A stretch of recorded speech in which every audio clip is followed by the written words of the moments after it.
You're not paranoid. You're collecting evidence. That friend who says they'll always be there. You've heard that before. So you stop texting first. You cancel plans once, twice, 3 times. Not because you're busy, because you need to see what they do when you're not the one holding everything together. And when they don't reach out, you're not even surprised. You knew it. You always know. Here's what no one tells you. You're not testing their loyalty. You're testing whether your fear is justified.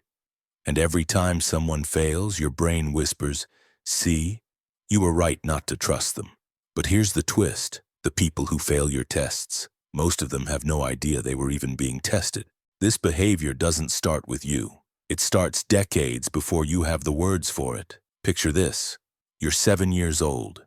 Your parent promises to come to your school play. You believe them. You wait backstage, searching the crowd for their face. The lights go up. The seats fill. But they're not there. Later they apologize. They had a good reason. You forgive them. But your brain? Your brain files that moment away as data, and the conclusion it draws is simple. Words are cheap. Proof is everything. So you grow up learning to trust patterns, not promises, to believe what people do, not what they say. And somewhere along the way, you start designing tiny experiments to separate the real from the fake. You're not broken. You're adapted. But here's where it gets dark. Every test you run, every loyalty check, every silent scorecard you keep, it's not just about them. It's about you trying to control the one thing that terrifies you most, being blindsided. Think about it. You can't control whether someone loves you, but you can control the test. You decide when to pull back, what to share, how much distance to create. And in that control, there's a twisted kind of peace, because at least you're the one running the experiment.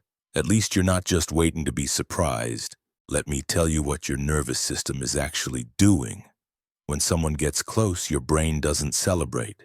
It activates. It starts scanning for inconsistencies, measuring effort against words, tracking how fast they text back, how much they remember, whether they show up the same way when no one's watching. This is called threat detection, and your brain is running it 24/7. Not because you're anxious, because at some point in your life, someone who seemed safe turned out not to be, and your nervous system decided it would never be caught off guard again. So now it doesn't matter how kind someone is, how consistent, how genuine. Your brain is looking for the crack, the moment they slip, the proof that you were right to keep your guard up. And here's the part that breaks my heart. The behavior that protects you is the same behavior that guarantees you'll stay lonely. You've probably noticed something. The people who pass your tests, they're usually the ones who weren't trying to. They didn't chase you when you pulled away. They didn't blow up your phone when you went quiet. They just stayed, steady, unbothered, consistent. And that consistency, it's the only thing your nervous system believes, because your brain doesn't trust words. It doesn't trust effort. It trusts patterns over time. But here's the catch. To see a pattern, you have to let someone stick around long enough to create one. And that requires the one thing testing is designed to avoid: vulnerability. So what happens when someone fails? You don't get angry. You don't confront them. You just pull back. Add them to the mental list of people who couldn't handle you, people who didn't care enough, people who proved your point. And every time that list grows, the wall gets a little higher. The tests get a little harder. The proof you need gets a little more impossible. Because deep down, you're not just testing if they're loyal. You're testing if anyone could ever love the parts of you that you've learned to hide. Let me tell you what this looks like in real life. You're 19. You tell a friend something personal. Not too personal. Just enough to see if they remember it 3 weeks later. They don't. You smile. Say it's fine. But inside, you make a note. Can't trust them with the real stuff. You're 27. You're dating someone who says they love you. You believe them, but you also need proof. So you pick a fight over something small just to see if they'll stay. They do, but now you're wondering if they stayed out of love or out of guilt. You're 35, you've stopped testing altogether, not because you trust people, because you've accepted that no one will ever pass. So you keep everyone at arm's length, surface-level friendships,